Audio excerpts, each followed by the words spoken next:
This is your next best step. I'm Coach Janet J. If your social media has been informing you that everyone except you is on a vacation right now, this episode is for you. Let's take a breath and look at what summer is actually about. By mid-June, Instagram starts looking like everyone you know is either in Italy, on a cruise, at a beach house, or standing in front of a mountain in matching linen outfits. Meanwhile, you are at home looking at the grocery total and the gas prices thinking, well, I guess our summer theme this year is character development. Here's what the research actually shows. The thing pulling you toward a vacation you cannot afford is rarely the trip itself. It's something underneath the trip.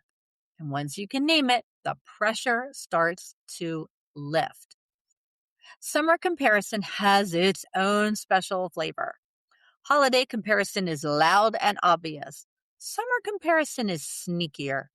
It comes wrapped in sunshine and family memories and the phrase, you only get 18 summers with your kids, which, let's be honest, can make a mom or a grandmother feel like she needs to rent a beach house immediately or she has somehow failed the emotional development of her entire family. No pressure, just sunscreen and panic. And it's broader than moms. If you are single, widowed, divorced, caring for an aging parent, on a tight budget, or simply tired, summer can stir up something different. It may not be, I need to give my kids a perfect vacation. It may be, why does everyone else seem to have people, plans, invitations, and places to go? Whichever version is yours, the ache is real, and it is more common than your feed will let you believe. Hebrews 13:5 says, keep your lives free from the love of money and be content with what you have, because God has said, never will I leave you, never will I forsake you. Look at how God frames contentment in this verse. Contentment is freedom. It is the ability to say, my life is not less valuable because someone else is at the beach. And notice what God attaches contentment to. He doesn't say, be content because you have enough money. He says, be content because I am with you. Now, that magically does not fix the budget. It actually does something deeper. It reminds us that lack is not the same as abandonment. Research gives us a language for what many of us already feel. A 2023 study published in Frontiers in Psychology by Ling and colleagues looked at how scrolling through other people's curated lives, what researchers call upward social comparison on social media, affects spending behavior. What they found is that the comparison itself does not directly empty your wallet. It works through two middle steps. First, comparison feeds materialism, the sense that having more, owning more, or experiencing more would close the gap. Second, comparison stirs envy. And those two together drive online compulsive buying. In normal person language, when we spend a lot of time looking at other people's best moments, our brains start whispering the way to feel better is to buy our way closer. Suddenly, we want the trip, the patio upgrade, the giant inflatable flamingo that nobody asked for. That urge has a name. It is comparison pressure, showing up as a shopping cart. And here is the encouraging side. Earlier research from Boven and Gilovich found that experiences tend to bring more lasting satisfaction than material purchases. The good news inside that good news? The meaningful experience does not have to be expensive. What people remember most is connection, laughter, rest, and story. So what does this mean for you sitting in your kitchen wondering if your summer is somehow falling short? It means the question is not, can I afford to take the trip everyone else is taking? The question is, what kind of summer does my heart actually need, and what would it cost me to keep ignoring that? There are really two vacations on the table this summer. The first is the vacation you cannot afford, and I don't mean just financially. The vacation you cannot afford is the one that costs your peace, your sleep, your honest budget, or your ability to enjoy the trip while you are on it. It is the trip booked because everyone else is going somewhere. The upgraded version of a simple plan because the simple plan didn't look impressive enough.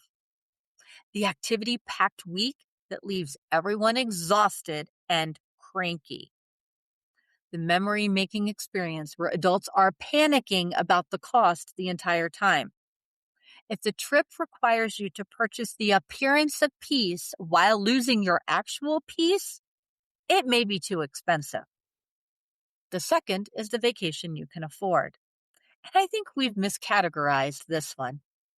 Sometimes we believe we cannot afford a vacation because we have defined a vacation as airfare, hotel, rental car, restaurants, matching outfits, and one photogenic body of water.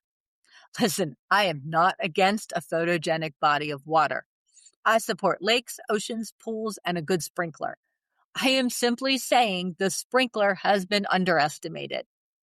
Vacation can mean a change of pace, a break from the normal routine, a small adventure, rest without guilt, shared laughter, a story you will tell later, one day where nobody eats lunch standing over the sink.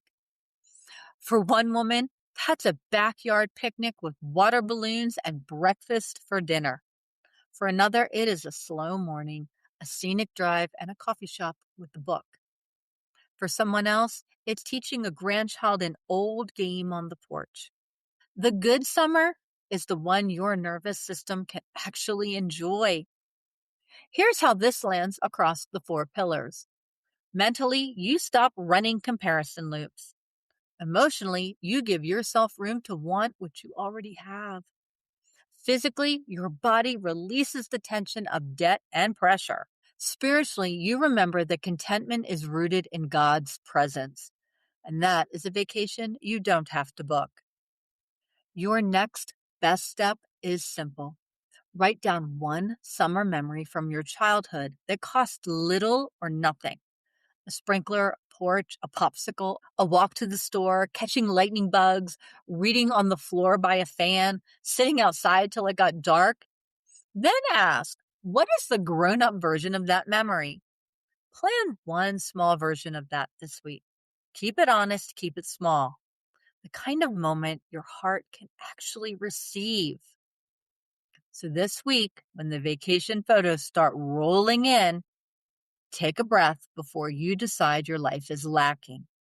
Research shows comparison drives the urge to spend more than the budget does. Hebrews reminds us that contentment is rooted in the presence of God, who promised to never leave us. And the smallest summer memory, a porch, a sprinkler, a slow evening, may be exactly the version your heart will actually remember. Someone else's trip is not a verdict on your summer. The vacation you can afford may be much closer than you think. On Monday, we're going somewhere a little softer. Summer brings shorts and sleeveless tops and pool invitations for many of us. And that visibility comes with a low-grade dread that can start in May and last until September. I would love to have you with me. So if today's episode helped you breathe a little easier, would you take a moment and leave a rating or review? It's one of the ways other women can find this show, and I'm genuinely grateful for everyone. I will see you Monday. Take your next best step.